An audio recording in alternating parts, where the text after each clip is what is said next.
Cape Town کے مغرب میں ایک چھوٹا سا جزیرہ ہے جسے روبن ایلڈ کہتے ہیں۔ یہ جزیرہ آج تو ایک ثقافتی ورثہ ہے، لیکن 50 برس پہلے یہ قید خانہ ہوا کرتا تھا۔ اس قید خانے میں ایک ایسا قیدی آیا جس نے اس جزیرے اور ساؤتھ افریقہ کی قسمت ہمیشہ ہمیشہ کے لیے بدل کے رکھ دی۔ میں ہوں توقیر خالد اور توقیر سچ بتائے گا میں آج ہم آپ کو نیلسن منڈیلا کی حیات کے بارے میں بتائیں گے، نیلسن منڈیلا کی 27 سالہ قید کے بارے میں بتائیں گے اور ایک سیاسی قیدی کی جدوجہد کے بارے میں بتائیں گے۔ نیلسن منڈیلا ایک عظیم لیڈر کیسے بنا اور نیلسن منڈیلا کی جدوجہد کیا تھی؟ جی ہاں، نیلسن منڈیلا کی جدوجہد سے پہلے ہم آپ کو بتائیں کہ نیلسن منڈیلا کا نام اس کے والد نے نیلسن منڈیلا نہیں رکھا تھا۔ نیلسن منڈیلا کا نام رولی لالا تھا، لیکن جب نیلسن منڈیلا اسکول میں داخل ہوا اور اسٹڈی کے لیے گیا تو وہاں پر اس کے ٹیچر نے اس کو ایک کرسچن نام دیا جو کہ نام تھا نیلسن، لیکن نیلسن منڈیلا کا ایک تیسرا نام بھی تھا جو اس کو اس کے خاندان کی طرف سے ملا اور اس کا نام تھا وڈیوا۔ وڈیوا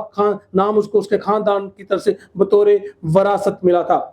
نیلسن منڈیلا کے والد ایک بہت بڑے جاگیردار تھے اور جاگیردار ہونے کے ساتھ ساتھ وہ ایک ذہین اور عقل مند اور بہادر شخص بھی تھے۔ وقت کے ساتھ ساتھ نیلسن منڈیلا اپنی زندگی کی جدوجہد کرتا رہا۔ نیلسن منڈیلا نے اپنی زندگی میں بڑی کوشش کی، لیکن نیلسن منڈیلا اپنے والد پر گیا تھا۔ نیلسن منڈیلا کا والد ایک بہت ہی ہمت والا شخص تھا۔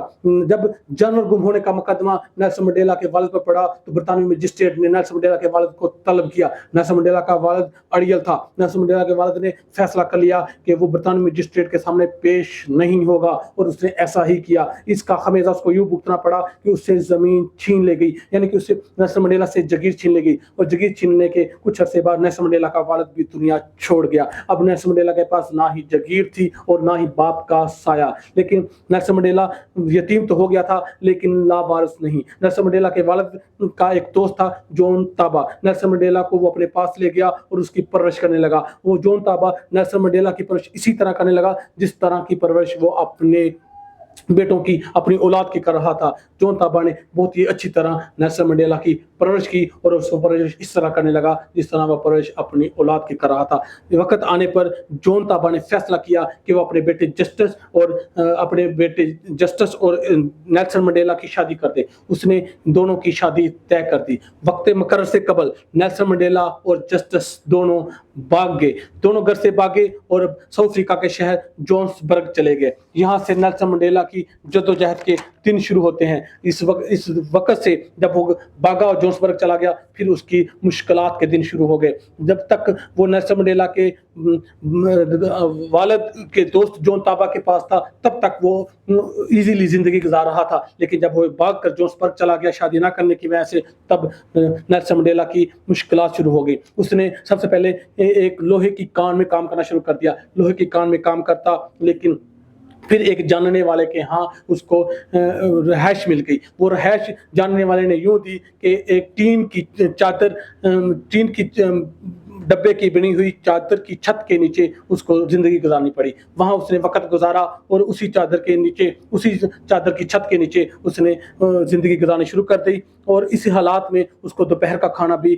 وہیں اس کا جاننے والا دیتا۔ وقت گزرتا رہا اور نیلسن منڈیلا اپنی جدوجہد، اپنی زندگی کے واقعات، اپنی زندگی گزارتا رہا اور ساتھ ساتھ اسٹڈی کرتا رہا اور محنت بھی۔ ایک وقت ایسا آیا کہ نیلسن منڈیلا کو ان حالات میں، نیلسن منڈیلا کے یہ حالات تھے کہ نیلسن منڈیلا کے پاس اپنے پاس 5 سال میں صرف پہننے کے لیے کپڑوں کا ایک ہی جوڑا تھا۔ جی ہاں، نیلسن منڈیلا کے پاس 5 سال تک پہننے کے لیے کپڑوں کا صرف ایک ہی جوڑا تھا اور اسی جوڑے میں اس نے 5 سال گزارے۔ لیکن ان حالات میں بھی وہ یونیورسٹی آف ساؤتھ افریقہ سے خط و کتابت کے ذریعے BA کی ڈگری حاصل کرنے میں کامیاب ہو گیا، لیکن ابھی تک نیلسن منڈیلا کے حالات نہیں بدلے تھے۔ پھر نیلسن منڈیلا نے 2 سال کا قانون کا ڈپلوما حاصل کیا۔ جب نیلسن منڈیلا نے 2 سال کا قانون کا ڈپلوما حاصل کیا تو پھر اس نے قانون کی پریکٹس شروع کر دی۔ 1952 میں نیلسن منڈیلا نے قانون کی ڈگری حاصل کرنے کے بعد پریکٹس شروع کی۔ جب اس نے پریکٹس شروع کی تو اس کے حالات بہتر ہونے شروع ہو گئے۔